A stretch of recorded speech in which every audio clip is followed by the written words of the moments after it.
আওয়ামী লীগের পতন না হওয়া পর্যন্ত বিয়ে নয়, জেদ ধরা সেই দৃষ্টি প্রতিবন্ধী ছাত্রদল কর্মী মতিউর শেষমেশ করলেন বিয়ে।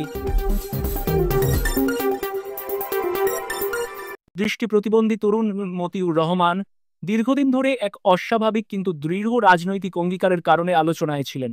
তিনি ঘোষণা দিয়েছিলেন আওয়ামী লীগের বা শেখ হাসিনার পতন না হওয়া পর্যন্ত বিয়ে করবেন না।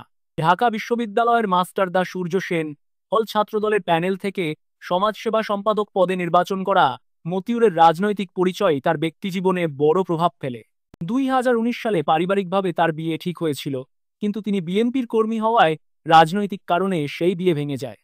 এতে মানসিকভাবে আঘাত পেলেও মতিউর সেই ঘটনার পরই দৃঢ় প্রতিজ্ঞা করেন ক্ষমতাসীন আওয়ামী লীগের পতন না হওয়া পর্যন্ত তিনি আর বিয়ে করবেন না। এই অঙ্গীকারের কারণে তিনি এলাকায়, সামাজিক মাধ্যমে ও ছাত্র রাজনীতির পরিমণ্ডলে আলোচনার কেন্দ্রবিন্দুতে পরিণত হন। অবশেষে 2024 সালের 5 আগস্ট শেখ হাসিনার সরকারের পতনের পর মতিউর তার দীর্ঘদিনের রাজনৈতিক জেদ ভাঙেন। আসলে হচ্ছে 2019 সালে ফ্যামিলিগতভাবে বিবাহের একটা উদ্যোগ নেওয়া হয়েছিল, কিন্তু হচ্ছে যেহেতু ঢাকা বিশ্ববিদ্যালয়ের মাধ্যমে ডাকসুর ইলেকশন করেছিলাম এবং হচ্ছে সেই ক্ষেত্রে এলাকায় একটা প্রচারণা ছিল যে আমি ধানের শীষের একজন কর্মী, তো সেই হিসেবে ওই বিয়েটা ভেঙে যায়। তো তখন থেকেই আমার ইচ্ছা ছিল যে আওয়ামী লীগের পতন অথবা এমনকি হচ্ছে শেখ হাসিনার পতন হলে আমি হচ্ছে এই কাজে মনোনিবেশ করবো আর কি। সেই জন্য এখন আপনাদের অশেষ দোয়ার বদৌলতে, আল্লাহর অশেষ মেহরবানিতে এই কাজে হাত দিয়েছি আর কি। যদি আল্লাহ তাআলা সব কিছু ঠিকঠাক রাখেন, ইনশাল্লাহ আগামী ফেব্রুয়ারি মাসে ত্রয়োদশ জাতীয় ইলেকশন হবে। তো সেই সুবাদে আমি দৃঢ়ভাবে বিশ্বাস করি বাংলাদেশ জাতীয়তাবাদী দল ধানের শীষ প্রতীক নিয়ে রাষ্ট্রের দায়িত্বে নিয়োজিত হবেন এবং সেখানে দেশনেত্রী বেগম খালেদা জিয়া, জনাব তারেক রহমান নেতৃত্বে সেটা হবে ইনশাল্লাহ, দৃঢ়ভাবে বিশ্বাস করি। পাশাপাশি সেখানে আমি আমার ভোটটুকু প্রয়োগ করতে পারবো, আমার ব্যক্তিগত মতামতটা প্রয়োগ করতে পারবো ইনশাল্লাহ। এরপর থেকেই পরিবার তাকে বিয়ে করানোর প্রস্তুতি নিতে শুরু করে। পরিবার, শুভাকাঙ্ক্ষী ও স্থানীয়দের উপস্থিতিতে গত শুক্রবার ধুমধাম করে তার বিয়ে সম্পন্ন হয়। বিগত সময়ে স্বৈরাচারের শাসন চলা অবস্থায়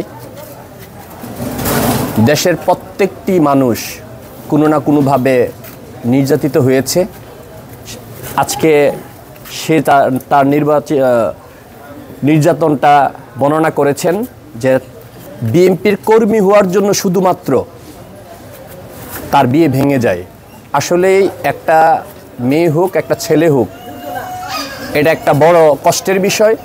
যে কষ্টে থেকেই সে সিদ্ধান্ত নেয় যে এই সরকারের আমলে আমি আর বিবাহ বন্ধনে আবদ্ধ হব না।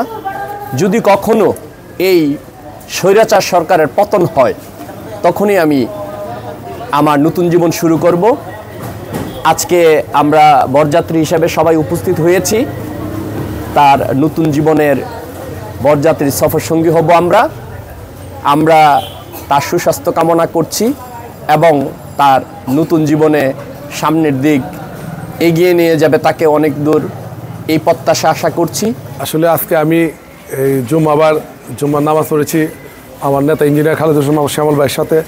আমি একটা দাওয়াতেও ছিল শ্যামল ভাইয়ের সাথে, কিন্তু আমি আসলে ওইখানে না গিয়ে আমি মনে করলাম যে আজকে মতিনের যে বিয়েতে আমি যেতে পারবো বা আমি সেই সুভাগ্যবান ব্যক্তি হিসাবে আমি আজকে মনে করতেছি। আর আমার আসলে অনুভূতিটা হলো, আমি যতটুকু দেখেছি আমাদের দলীয় যত প্রোগ্রাম সারা বাংলাদেশে, ঢাকা থেকে ধরে কুমিল্লা থেকে প্রতিটা প্রোগ্রামে সে দায়িত্ব পালন করেছে, আমাদের সফরসঙ্গী হিসেবে হয়েছে। একটা প্রোগ্রামে ঢাকাতে গিয়েছিলাম, ওই প্রোগ্রামে সে কীভাবে আসবে, হয়তো এখানে আমাদের ফারুকি ছিল, ফারুকি তো বলছে আমি ঢাকা থেকে যাব, তখন আমার গাড়ি দিয়ে তাকে আমার লোকজন দিয়ে আমি তাকে তার এখানে পৌঁছে দিয়েছি। আসলে একটা কর্মী এত ভালোবাসায় দলের প্রতি এত আজকে তার বিয়েটা হচ্ছে, সে বললোই যে এই আওয়ামী লীগের দুঃশাসনের সময় তার বিয়ে ভেঙে গেছে। সে বলছে এই সরকার পতন না হওয়া পর্যন্ত সে বিয়েতে করবে না। আর আজকে সে সৌভাগ্যবান হিসেবে আমরা তার সফরসঙ্গী হয়েছে। এর জন্য আমি নিজেকেও ধন্যবাদ জানাচ্ছি এবং আমরা অবশ্যই তার নতুন জীবনে সৌভাগ্য কামনা করি। আশা করি এই আমরা যারা দল করি তার প্রতি যারা ভালোবাসা আছে, আমরাও তার প্রতি দোয়া এবং আমরা দোয়া সব কিছু থাকবে ইনশাল্লাহ। দৃষ্টি প্রতিবন্ধী হয়েও মতিউর সাহসী, পরিশ্রমী এবং রাজনৈতিকভাবে সচেতন এক তরুণ। তার অঙ্গীকার, স্থিতিশীলতা এবং ব্যক্তিগত সংগ্রাম তাকে সামাজিকভাবে বিশেষ স্থান দিয়েছে।